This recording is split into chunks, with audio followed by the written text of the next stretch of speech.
Hello everyone, welcome back to Pris Corner with me Pris. I hope you're okay wherever you are. Today on What's Real or Not episodes, I am discussing another new Japanese comic/manga series titled Ouran High School Host Club. This series was made by Bisco Hattori, which contained 18 volumes in total, plus 2 light novels as OVAs, and the series is pretty popular, so they already had an anime version of it, which contained 25 episodes in total. If you want to know more about this series, I will leave the details in the link in the description box below. And if you want to support me further, I will leave the link in the description box below as well. So, like I said, a little bit disclaimer, I would prefer the manga version rather than the anime version of it. So, it's better for you to basically read the manga version than the anime version if you're looking for a slice of life part. If you're looking for a lighthearted comedy, I think it's okay if you want to watch anime version. Even though personally I like the manga version better because I'm looking for that slice of life. Okay, that's a little bit disclaimer for me. And let's jump right into our What's Real or Not episodes today. So, I already concluded that this series is based on 7% fantasy, 3% gray area, and 90% reality. So, as per usual, we start from the fantasy part, then move on to the gray part, and lastly on the real part. And let's dive in. Firstly, on the fantasy part, I would like to mention the supporting cast, because you already know from the trailer and in-depth review episodes of the series, I already mentioned that in Ouran School there is a categorization for the student itself that rank from A, B, C, D, and E. That's being decided by institution based on their looks, intelligence, family background, it means family lineage, and connections, and lastly their assets. So basically all of them combined is gonna basically put them in rank A, B, C, D, or E. And rank D or E usually contain people from people who just become rich or just got rich, basically, so new rich people, and other people that get rich by doing some underground business, like mafia, yakuza, and sort of things like that. But let's talk for the most people on the supporting cast. Usually is a student from rank A, B, and C. So basically they're from the rich people that already being born rich in a way and doesn't really have any much struggle because their family doing business that it's clear and upfront, like they're in a medical field or they're selling like antiques, or they're selling other things as well, furnitures and things like that. It's very clear business. I don't even if they do any shady business in the background. This thing kind of don't get explored, or like if their business went bankrupt and things like that. Bankruptcy doesn't really mention this series because this is a romance series after all, and so they really don't basically mention those kind of things, which I think that's why there's a fantasy, because people business doesn't always go that smoothly. Even I think for the main cast, they business usually has up and downs, but they don't have. It's pretty, I think it's stale, or basically just going up and up and up. I don't really know. That's why I think that's part of fantasy. And from the personality itself, I think they gain so much access, to other things that I think most high schooler don't get access to. Even though you reach, I don't think that you get that privilege that much, But yeah, again, I don't want to judge because I don't really know for sure. Because I think like most of the supporting cast, besides the main cast, I think they're pretty naive and innocent. They're smart, yes, academically smart, but I mean in like common sense and basically straight knowledge, they don't really have any credibility in that, I guess, in a ways, because they're really naive, innocent, and they don't really know much about the communal lifestyle, which I think that kind of almost like a sheltered princess or prince, basically, back in the like 13th or 14th century. So they're almost like a noble that never go out in the common street and basically doing shopping and that. So I think they do shopping, but I mean in a big mall, or basically just go to the other country in order to shopping probably, and shopping online. I don't know, but they don't really have much knowledge about the communal lifestyle. That's why they really learn a lot from Haruhi, and Haruhi explain about the instant coffee, even instant coffee. Oh my god. Well, that's become the comedic part of the series, but yeah, I think this is a fantasy because I think most of rich people, even though you're not really that rich, get some common knowledge a little bit, I guess. Not too many people blind about common lifestyle. I mean, they should know one or two things about it, I think. But yeah, I'm not here to judge. I don't really know for sure. Again, and that's why I think it just not make sense. If only like 10 people out of all the student, I think it's pretty normal. There's some anomaly in there, but if there is almost all student, if most of the student basically, if most of the student don't know the common lifestyle, even just instant coffee, the things are very simple. I think it's become pretty weird. I mean, they don't know how to make an instant coffee because, well, it's a simple thing, it's a basic thing. Again, this is from my perspective anyway, so I don't really know. And most of the student that in the supporting cast is really supportive, basically the main cast, well, which make things easier. Rarely there is some resistance or basically some dislike toward the main cast. The exception only in the first volume when Ayano Koji, basically Tamaki's former client, that dislike Haruhi for some reason, because she thinks that Haruhi takes away Tamaki from her. So in result that she bully Haruhi, and finally she get banned from the host club forever, and she disappeared and never reappear again. Which only that, I guess. But that's pretty tame, I guess, in my opinion. After that, there's not much resistance from the other supporting cast.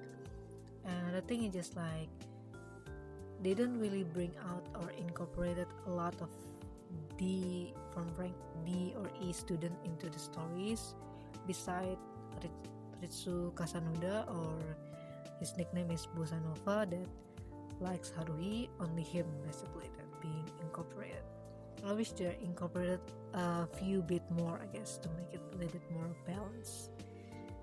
But okay, that's just my opinion. But overall, this is a pretty good series anyway. So that's it for the fantasy part in my opinion. Let's move on to the gray area. The gray area is like what I mentioned. The fantasy part is just like they're still high schooler, like in the last volumes. I mean, the volume number 18, they basically use their connection to blockade the road and basically give way to Haruhi and Tamaki to reach the airport, which is the final and the climax scene of it. It's just they're still high schooler, even though their parents spoiled them. How could their parents basically give them an access or privilege to basically blockade the road and things like that, and even basically provided some transportation, in order to in order for Tamaki and Haruhi, our main couple, to reach the airport as quickly as possible. Which, yeah, I think that's pretty weird. I don't know, because I don't really know for sure if really adults gonna give you that access even though you're still a high schooler student in a way. Well, if you're exceptionally intelligent, maybe. So that's why I put it in gray area, because I think I'm still adopting it if it's really true happening in real life or not. Because most of it I only saw it in the story and movies, animes, and manga, so I don't really know for sure if it's really happening in real life until to that extent, or they just basically exaggerating a little bit just to make a dramatic climax scene basically. Well, I think one of the things is just like how welcome they are. I think both the main cast and supporting cast, in order to view the LGBT relationship, like homosexual relationship, or they view about the transgender. For example, like Harvey's father who worked as a woman, I guess, or as a hostess. I guess transgender hostess in a way. Again, I do not mean to judge, so I'm sorry if it's offended you, but I think I don't really have any ill intention toward people who are in the LGBT community. Again, it's just my opinion, just how welcome they are to that concept. I guess that's what I want to point out, because, well, I do not think that most people really open to that concept yet.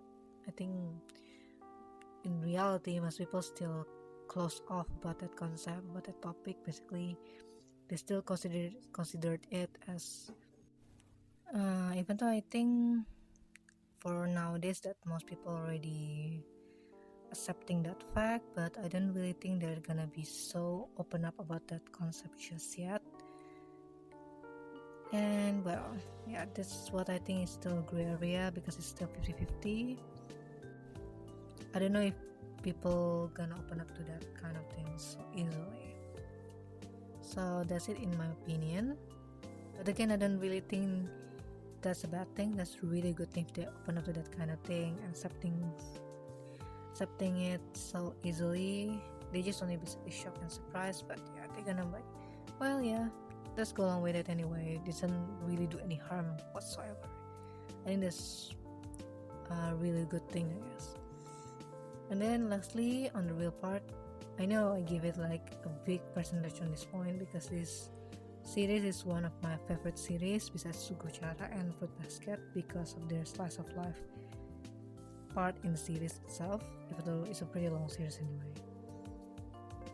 Why I put it such a high percentage? Because basically the conflict itself, basically that surrounding the supporting cast and the main cast itself, the conflict and the problem is really complicated, and it's almost similar to the real life, that you cannot do all of things on your own and basically solve your own problems at times, because sometimes it's involve other people and you need other people's help as well in order to basically encourage you, or basically giving you an advice or provide you with solution that you don't think about, because basically you just feel stuck. It's hard to think about the solution at the time when you're feeling really down and feeling really low basically. And I think that's really a good thing, I guess, in the series, that basically give you a message that you're not alone and you can rely on other people for help anyway. You can ask for help if you need it anyway. Most of the conflict is varies, and I think that's pretty, sorry about the noise if you hear it. I guess the conflict is pretty varied, from families conflict, siblings conflict, one an acknowledgement from the family, and then one basically self-actualization, and also basically want to fix the broken relationship between family members, which I think is really, really deep and complicated stuff that I really appreciate a lot, that they solve the problem really, I guess, the best way and the wise way as much as possible. And I already discussed a lot about it in the review episode basically, so I'm not gonna repeat it again in here, but I think this one of it is a real part of it anyway. Because basically how they discuss things up and basically have a little bit argument here and there, it just basically really reflects on the reality of life itself. When you have a problem and you discuss it with other people, sometimes people don't always agree with you because they have their own perspective and viewpoints, but they point out some things that you need to be considerate about, and you cannot be always like blindly chase your ideals and hope that it'll come true just like you want it. Sometimes you have to tweak it a little bit because reality doesn't work like that. And that's, I think, a pretty good message after all. And again, I guess this series teach you a lot about yourself, other people, and how you deal and handle with that kind of problem, which I think most of the time people in reality deal with the same problem, but we usually being taught that we don't reveal that problem or basically make it come to the surface. And sometimes we don't have any people that we can trust in order to convey it, and basically asking for advice or asking for help from. So this really teach you a lot. Like, okay, I gonna be telling from the main case what I get anyway. Like from Harvey's problem, you can learn that how you can basically can rely and be vulnerable with people around you, people that you can trust, of course. And sometimes it's okay to ask for help and to be protected. You don't have to always protect yourself and always being tough, which I really admire about, because Hari is a pretty strong character. She can defend herself pretty well, and her mental is pretty strong in my opinion. Secondly, from Tamaki, we can learn that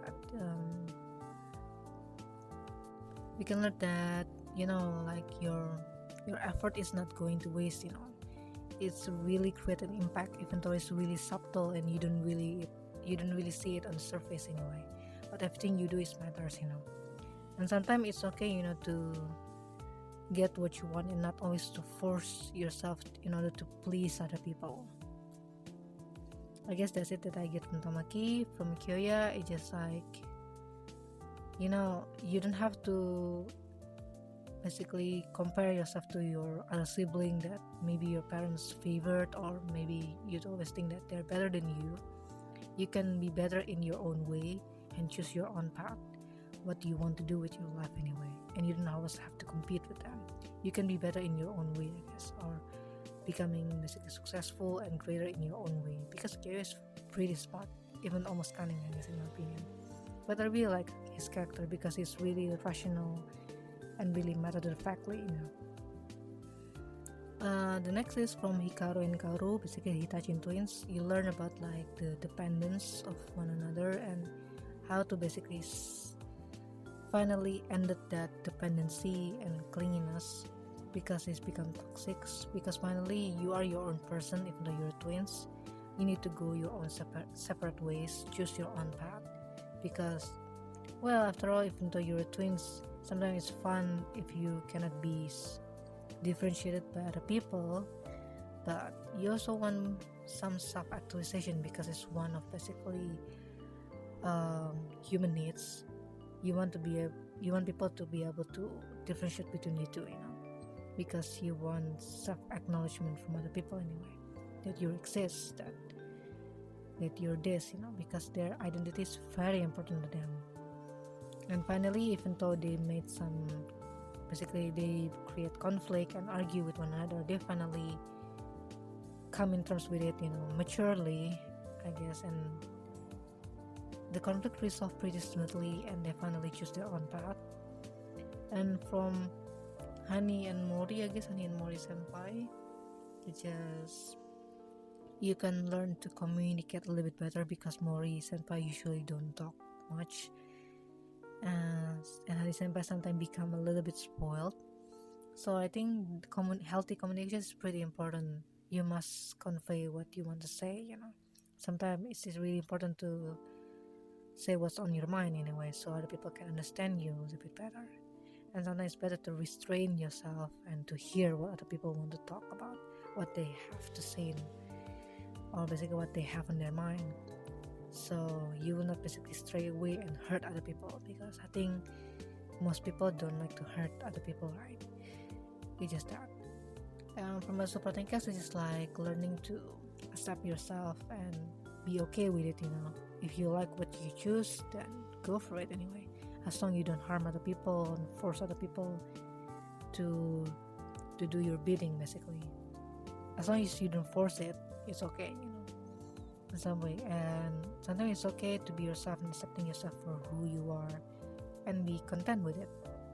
I think that's all for this series, I guess. That's the lesson that I get. That's why I think it's really related to reality itself. I think that's basically the best way, and also maybe the wisest way to resolve those kind of conflicts that's happening in your life. And I guess even though they're rich people, they still have problems like us normal people do anyway. No one can run away from that, I guess. Because after all, we're still a human being anyway, and we are as a humanity in whole anyway. So we need to basically pay attention and care for one another and helping one another anyway. I guess that's a pretty important message that being conveyed in this series. That's why I really like this series a lot. And there's a lot of comedy in it that's make it basically ease attention, and really enjoyable series that you can read and enjoy the adventure or the ride of the story itself anyway. So yeah, I think that's all for What's Real or Not episodes today. Again, thank you for listening. Hope you enjoy my contents, and I'm sorry if there are any words that I say that offends you in any way or form. I don't have any ill intention or bad intention towards any of you. So I hope you understand that. I'm just stating what I want to say, and I don't really mean harm to other people, because I don't want to attack other people anyway, in any shape or form. And again, don't forget to stay tuned on my Instagram to know what kind of new content that I'm gonna be uploading. And don't forget to stay tuned on my KoFi Page, and also on any podcast platform that you listen in. And hope to see you soon. Bye.